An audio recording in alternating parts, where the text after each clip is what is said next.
천국이 그들의 것이며. 자, 아멘. 심령이 가난한 사람이 천국을 누린다는 게 무슨 의미일까요? 본인들이 느끼시기에 그냥 나눔을 한다면.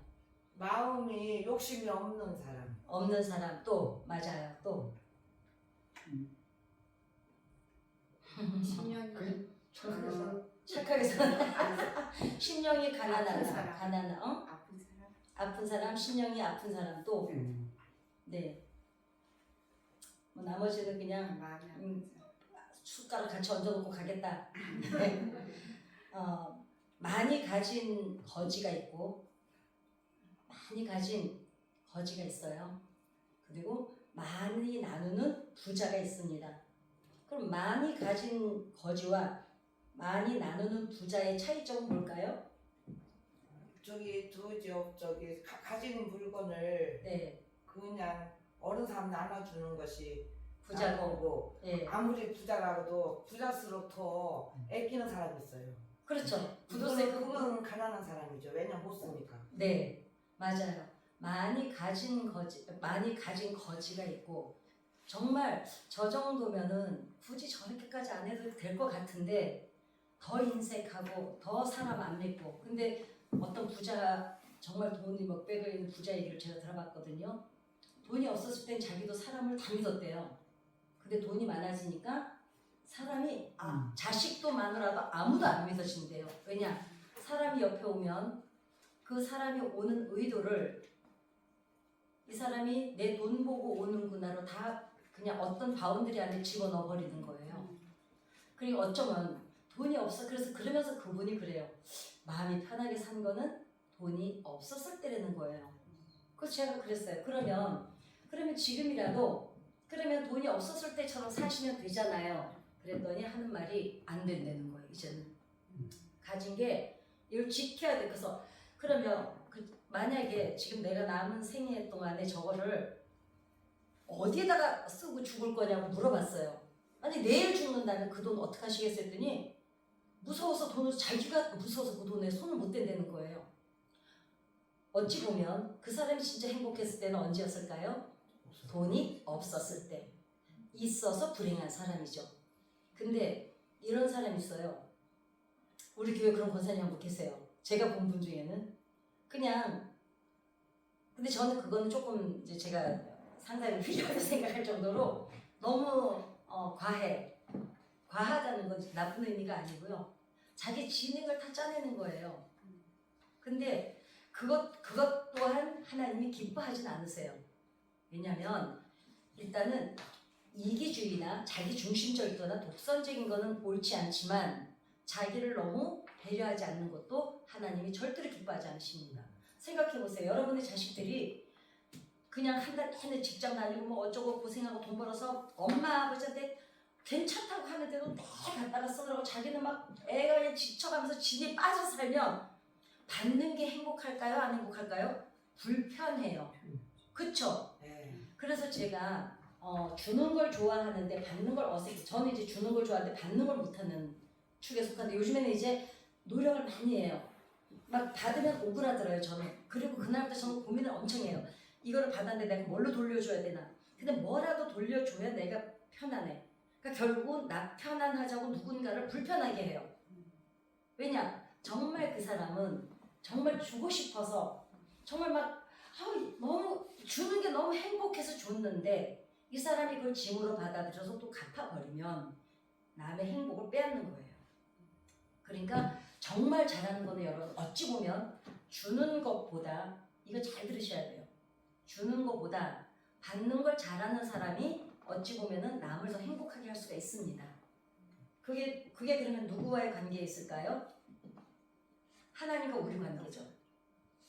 하나님이 주시는 거를 받아 누리고 행복해하고 막 기뻐하고 우리가 행복해하면 하나님이 너무 좋으실 텐데 막 그냥 벌벌 떨고 그냥 가진 거지처럼 그러면은 보는 부모가 얼마나 마음이 불편하겠습니까? 그죠? 그리고 부모들이 아끼고 안 먹고 정말 나는 그냥 정말 옷 하나 아껴 쓰면서 안 쓰고 자식한테 왜 줘요?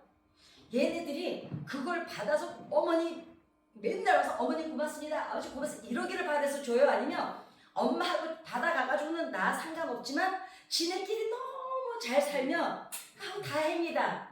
이게 보편적인 부모입니다. 그죠? 자, 심령이 가난하면은 복을 받는다. 심령이 가난한 자는 복이 있나니 오늘 그랬잖아요. 그러면 심령이 가난한 자가 복을 받는다. 그러면 거기에 이꼬로 겸손해도 겸손해야 하나님이 좋아하신다? 이 의미 안에 많은 거를 가지고 우리가 대입을 시켜요. 근데 오늘 간단하게 정리를 해드릴게요. 예수님께서 제가 오늘 이 성경을 한 3번을 4번을 여기 와서도 다시 읽어보고 다시 읽어보고 있어도 혹시 내가 놓친 게 있나 설교 준비할 때도 읽었지만 보세요. 여기 보니까 이 팔복을 말씀하시면서 예수님은 지키라는 말을 한 적이 없어요. 너희가 자 심령이 가난한 자는 복이 있나니 너희가 이걸 지키면 복을 받는다 이러질 않으셨어요. 예. 그러면 뭐냐? 팔복은 행동 명령이 아니에요. 이렇게 해야 복을 받는다가 아니라 무슨 상태냐면 상태 설명이에요. 상태 설명. 지금 네 심령이 어떠냐가 중요하지. 이 심령이 가난해지기 위해서 어떤 노력을 하고 애를 쓰고 이게 아니라는 거예요.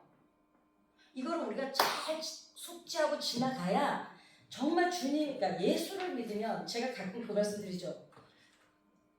도대체 당신들은 어떤 예수를 믿길래 그러냐?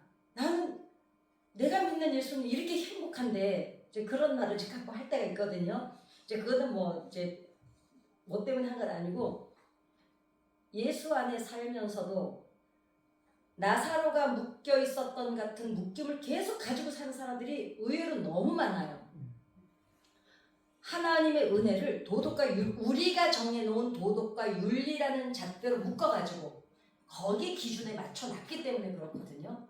그러니까 지금 이거는 무엇을 해야 복을 받는다가 아니라 네 심령 지금 상태를 말씀하시는 겁니다. 자, 그런데 이렇게 해야 복을 받는다.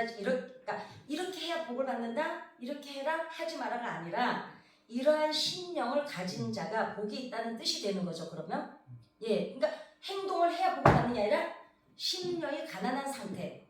그럼 도대체 그 심령 그러면 너무 애매하지 않아요? 도대체 심령이 가난한 상태가 어떤 거 같으세요? 깨끗한 거. 심령이 가난한 거는 깨끗한 거. 또 저는 이거 심령이 가난하면은 무엇을 가졌건 안 가졌건 거기에 욕심 부리지 않는 거. 욕심이 부리잖아. 심령이 가난한 거. 자, 욕심을 부리지 않는 이야기 속의 전제는 무의식 속에 무엇이 깔려 있는지 아세요? 가난이라는 게 깔려 있는 거예요. 뭔가 가난해야 된다라는 거. 근데 여기서 얘기하는 가난은 없는 가난을 얘기하는 게 아니에요. 근데 여기서 심령이 가난한 자는 하니까 우리가 아는 단어의 가난은 뭐가 없이 어렵고 힘들게 사는 그 가난이 우리한테 제일 먼저 떠오르죠. 그럼 우리가 또 가난하게 살아봤잖아요. 그러니까 우리는 심령이 가난한 자 하면은 곧바로 이어지는 생각이 가난이라는 게 떠오릅니다. 그 가난을 말씀하시는 게 아닙니다. 자, 본문을 보면 심령이 나오는데 히브리어 원문에는 심령이라는 단어가 없습니다.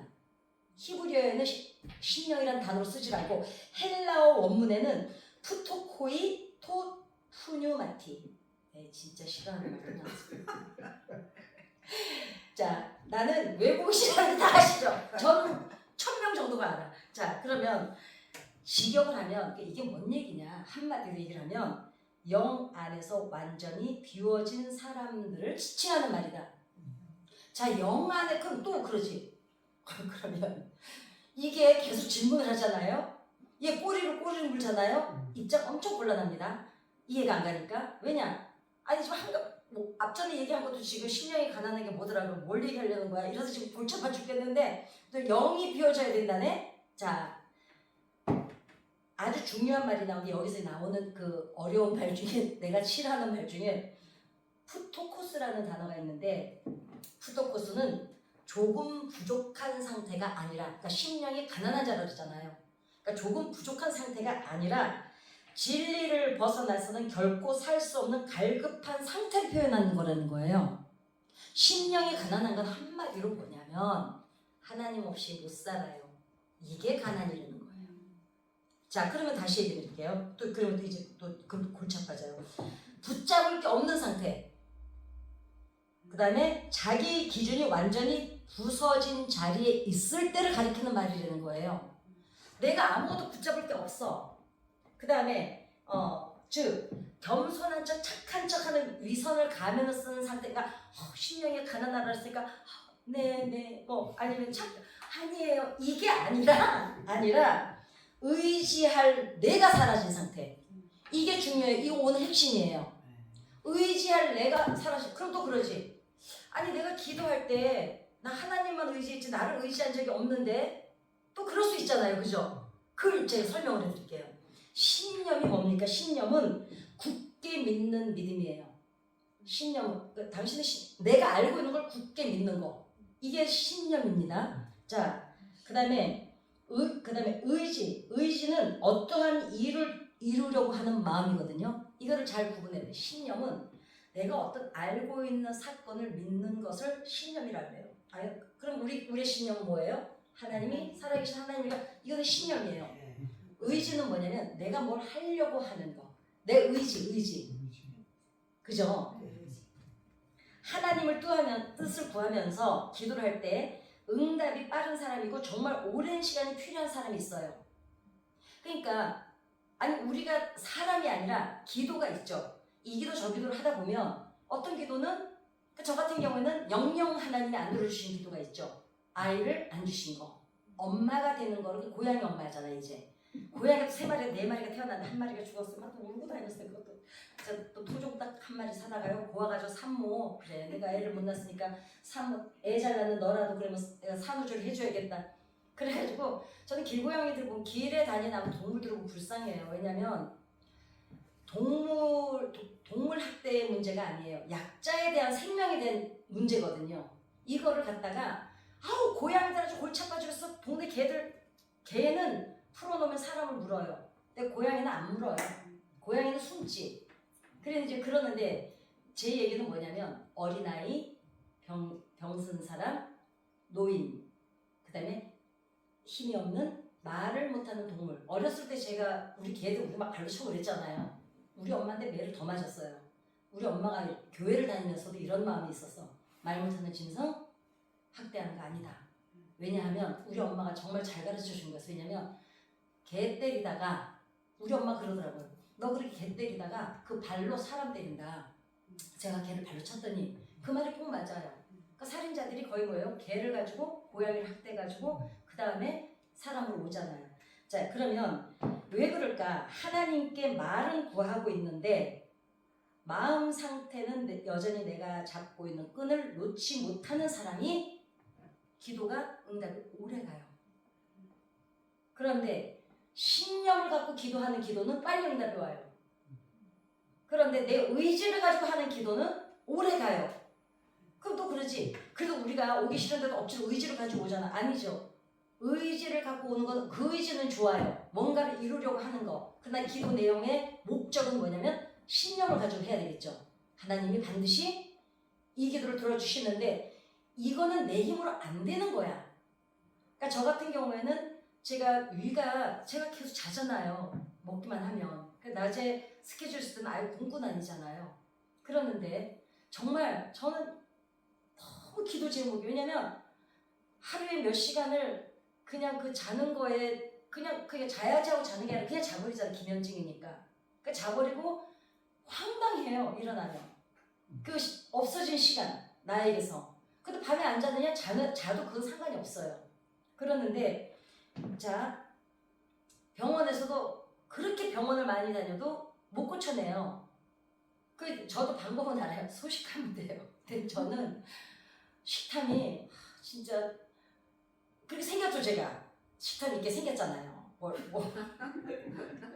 저는 제가 좋아하는 음식이 있으면요 어떻게 먹냐면요 배가 터져 죽을 때까지 먹어요. 내일은 없다야. 그러면 사람들이랑 아니 그걸 왜 잊어버렸는데 먹는 순간에 음식을 보는 순간에요 저는요 앞뒤 제가 어떤 상태 하나도 기억이 안 나고요 오직 이 음식을 마음껏 먹어야 되겠다는 그 일념만 하나 갖고 먹고요. 그 저는 어떤 경우든 우리 안수식 사람 나랑 아주 코드가 딱 맞는 게 하나가 있어요. 음식이 모자라면 안 돼, 우리는. 반드시 음식이 남아야 돼. 그래야 막 행복해요.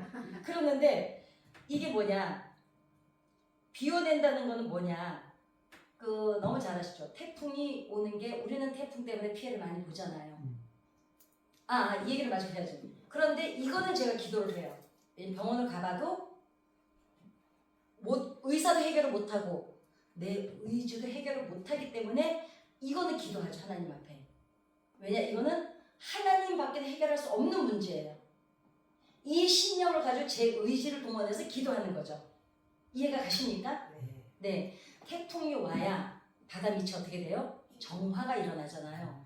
반드시 그러니까 하나님께서는 정말 너무 자상하시지 않아요?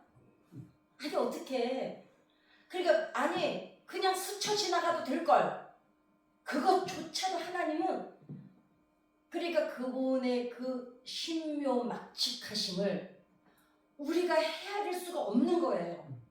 그러니까 그 하나님을 알아가면 알아갈수록 어떤 고백이 나오냐면, 하늘을 두루마리 삼고 바다를 먹물 삼아도 하나님의 은혜를 다 기록할 수 없다는 게 저절로 감탄을 해요. 그 전에는 아니 이거 다 기록해도 뭐 그렇게 하늘까지는 안 필요하고 뭐 바다까지는 안 필요할 것 같은데, 그런데 하나하나 은혜를 깨달을 때마다 그렇구나. 어떻게 그것까지도 바다 밑을 다 한 번씩 정화를 시켜주셔. 시기에 따라서 그것도 오래 가지도 또 않으셔. 그럼 바다 밑은 그냥 두면 이렇게 안 썩습니다. 왜 썩어요? 우리가, 여러분 전 세계에서 바다에다가 쓰레기 투기하는 거 아세요? 모르세요? 옛날에는요 법이 없어가지고요 모든 쓰레기를 바다에다 갖다 버렸어요. 전 세계가. 예. 메리트 하고 그쵸. 예. 근데 지금은 어때요? 지금은 이제 법에 걸려요. 걸린다고 안 버리니까 다 갖다 버립니다. 요즘 뉴스 보잖아요. 고래가 죽어서 둥둥 떴는데 뱃속을 열어보니까 플라스틱. 그러니까 나는 그런 걸 보면, 제가 고래를 이뻐서 키우는 사람은 아니잖아요. 너무너무 그 애가, 그 고래가 그 속 부대끼고 죽어가서 생각하면 막 내 속이 막 아픈 거예요. 나는 감정이입을 너무 잘하는지 어쩌는지는 모르겠어. 그래서 바닥에 한번 태풍이 불어와야 바닥에 깔려있는 게 뒤집어집니다. 자, 그런데 보세요. 심령이 가난한 자가 복이 있기 위해서는 내 안에, 그럼 바다가 그렇게 정화를 하는 동안 그럼 내 안에는 어떻게 되느냐, 고여있는 구정물을 비워내야 되겠죠. 내가 할 수 있다고 믿는 신념을 한 번은 드러내야 되는데, 자, 제가 늘 쓰는 예화입니다. 쌀뜨물, 요즘엔 쌀뜨물을 옛날처럼 옛날에는 쌀뜨물을 받아놨어요. 왜냐면 미역국을 넣으려고. 쌀뜨물을 받아놓으면 어느 정도 지나면 위에가 진짜 맑게요. 밑에 쫙 녹말이 가라앉아 있죠. 그런데 조금만 뚱 해도 뿌옇게 확 올라오죠. 그때 탕 치면 물이 허해지죠. 그러면 사람의 마음이 안이 그렇다면 그럼 이걸 어떻게 해야 되냐? 쌀뜨물 이제 상담에서 쓰는 기법이에요. 다 비워내는 작업을 하는 게 상담식이에요. 안에 있는 걸 다 비워내야 돼. 고여 있는 거. 그러니까 예전에 트라우마들, 오늘 지금 아까 우리 이일정 원사님 저희가 화장실에서 만났잖아요. 저는 어디든지 들어가서 문이 닫혀 있으면 이미 두려움이 확 와요.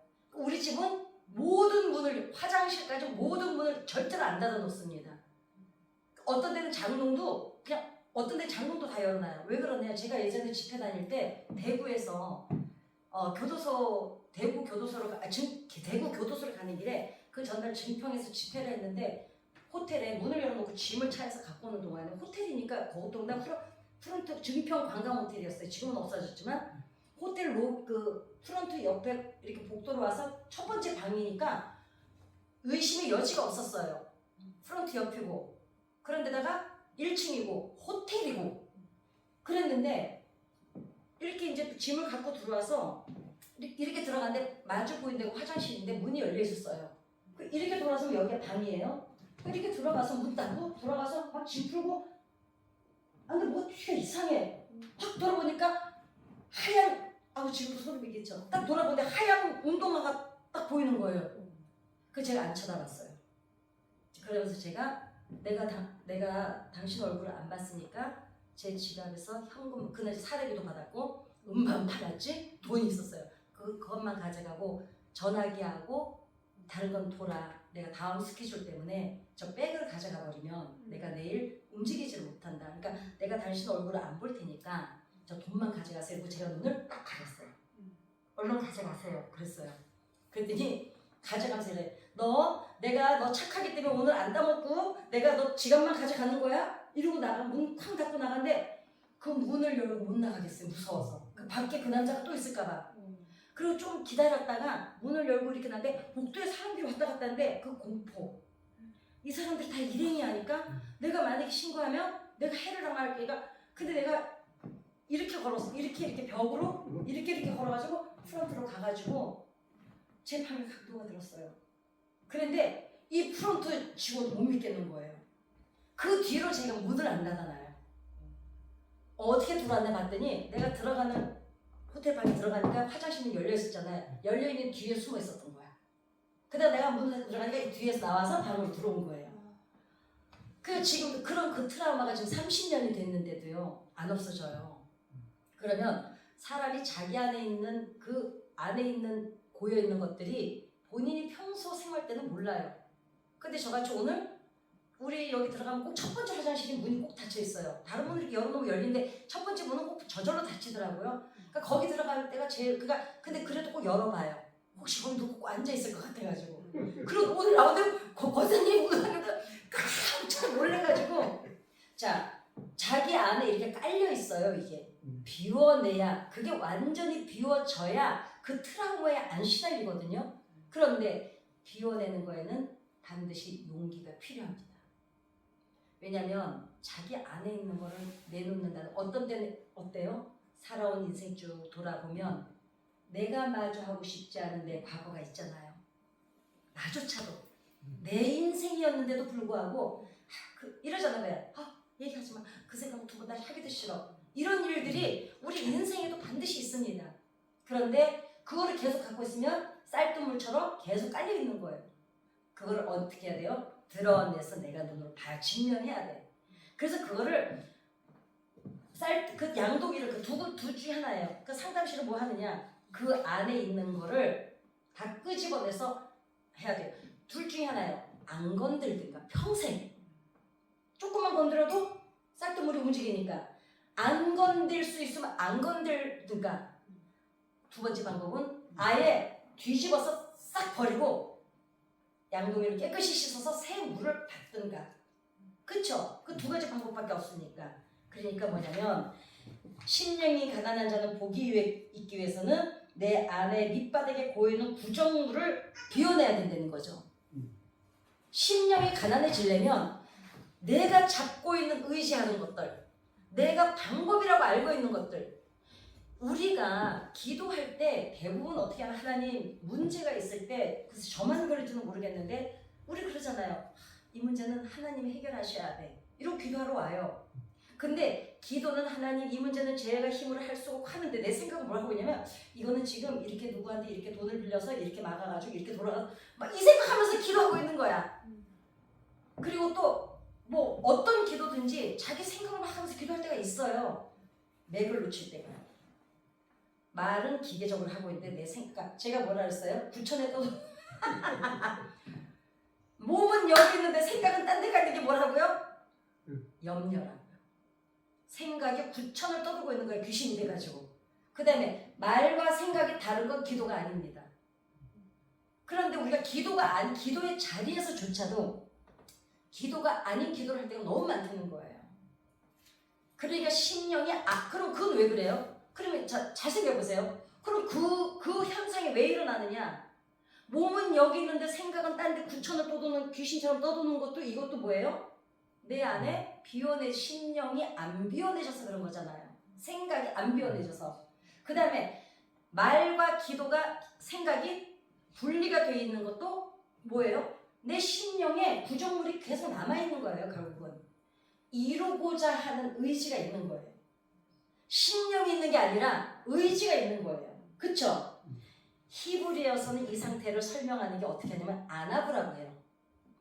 그러니까 파자 해석이라 그러죠. 우리가 한문은 어때요? 한 글자만 있는 것도 있지 월 이런 거는 한 글자지만 또 다른 거를 표현할 때는 글자 여러 개가 모여서 한 글자가 되죠. 이거를 우리가 이제 하나하나 떼어서 해석하는 걸 파자 해석이라고 하죠. 알고 있었어? 이거를 파자 해석이라고 그래요. 하나하나, 그러니까 여러 글자가 모여서 한 글자를 이룬 거를 하나하나 떼어서 그 뜻을 다 모아서 한문이 그렇잖아요. 여러 글자가 모여서 한 글자를 이루지만 파자 해석을 하죠. 그럼 그 의미가 그 안에 한 글자 안에 여러 의미가 있잖아요. 이유는 여러 글자가 모여서 있기 때문에 이거를 다 띄어서 해석하는 걸 파자 해석이라고 하는데 이게는 이 아나부에서 눈이라는 건 인식이고 생명 흐름을 뜻하고 그 다음에 연결을 뜻하는데 그러니까 한마디로 아나부라는 걸 파자 해석을 하면 무슨 뜻이냐면 자기 인식이 무너지고 내가 지금 인식하고 있는 거. 이 문제는 자 예를 들어서 아이들 문제가 있어. 우리 애는 내가 키워서 알아. 쟤는 저렇게 해서는 안 돼. 이렇게 해야 돼. 내 인식이 무너져야 된다는 거예요. 박목사님 아들 둘이잖아요. 그 아들을 지금까지 키워왔잖아요. 옆에서 지켜봤잖아요. 엄마는 내 새끼이기 때문에 다 안다고 생각을 해요. 그 아이들이 집에서 내 아들과 밖에서 사회인의 아들은 또 다르거든요. 그런데 그 인식이 무너져야 된다는 거예요. 내가 알고 있는 의지, 그 아이들을 통해서 이루고자 하는 그 의지가 무너져야 된다는 거예요. 내가 우리 아들, 딸들을 이만큼 알고 있지만 나는 이만큼만 아는 거예요. 그 이상의 사회에 나가서 친구를 만났을 때 여자애를 만날 때 얘가 무슨 짓을 하는지 몰라. 어떤 엄마가 그러더라고요. 저 새끼가 엄마한테는 한 번도 다정한 적이 없었는데 여자를 상견례가지고 여자친구 소개해주다가 따라갔대요. 자기는 죽어버릴 뻔했다는 거예요. 한 번도 엄마한테는 아는 세상에 있잖아. 입에다가 다 넣어주더라는 거예요. 저 죽일까 살까 돌아왔다고 배신감이 느껴져서. 그러니까 자식이든 남편이든 아내든 내가 본 만큼 겪은 만큼만 아는 거예요. 이 인식이 무너져야 된다는 거죠. 그 다음에 새로운 생명과 다시 연결된 상태를 뜻하는 것이라는 거예요. 그러니까 심령이 가난한 거는 뭐냐면 내 인식이 무너지고 하나님의 생명과 다시 연결된 상태. 이게 심령이 가난한 자라는 거예요. 이해가 되십니까? 이게 쉬울까요? 결코 쉽지 않습니다. 왜냐? 우리에게는 우리가 학습을 통해서 굳어진 그러니까 습관이 그러니까 어떤 사람들이 자기의 습관이 있어요. 쟤는 원래 저런 습관이 있어. 그게 오래 학습이 되다 보면 뭐가 돼요? 성격이 돼요. 그러면 성격이 되고 나면 못 고칩니다. 그렇기 때문에 이렇게 내가 무너지고 사라지는 상태가 돼야 비로소 하나님의 뜻이 보이기 시작되는 거예요. 예를 들면 그러면 이제 이걸 어떻게 기도할 때 이걸 어떻게 적용시킬 수 있을까요? 하나님, 우리 아들을 제가 다 안다고 생각했는데 그래서 저는 이런 계획이 있었고 우리 애들은 이런 성격이니 이렇게 살았으면 좋겠습니다 하는 마음이 바람이 있었습니다. 그런데 저는 정말 이제 모르겠습니다. 그러니 제가 이것을 비워낼 테니 이 아이를 하나님이 하나님의 방식대로 키워주세요. 근데 그게 이제 마음으로 진짜 돼야 되는 거죠. 근데 그게 언제 되느냐? 지치고 포기하고 넌덜머리가 나야 포기가 돼요. 안 그러면 여전히 내가 기운이 남아있는 한 여전히 끈을 잡고 있습니다. 그러니까 어떻게 해요? 지적하고 참견하고 결국은 걱정하고. 왜냐면 그런데 보세요. 걱정도 뭐예요? 내가 뭔가 행사할 수 있기 때문에 걱정하는 거예요. 그쵸? 내가 아예 저거는 내 손 힘으로 안 된다고 하면 걱정이 뭐가 없어요. 그냥 정말 완전히 두 손을 놓는다는 건 나는 거기서 죽어야 되는 거예요. 어렵죠. 어떻게 되겠습니까? 그런데 하나님이 그 심령이 되려는 거, 그게 가난이라는 거예요.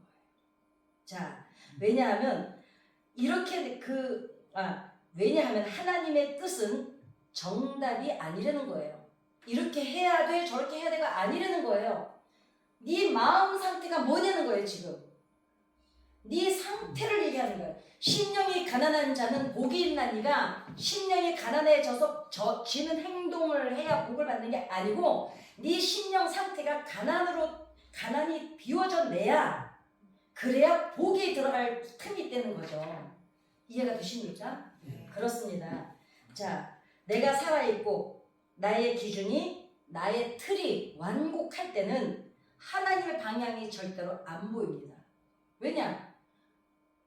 초선이가 아까 잠깐 우리 미영이 집사랑 얘기를 했는데 보세요. 하나님이 그 다윗 솔로몬 성전을 다 깨부시고 헤롯 성전을 다 부시고 난 뒤에 예수님이 하나님 목적이 뭐였어요? 다 부셔버린 이유가 우리 안에 성막을 차리시려고, 우리 안에 오시려고, 우리 안에 아예 거하시려고.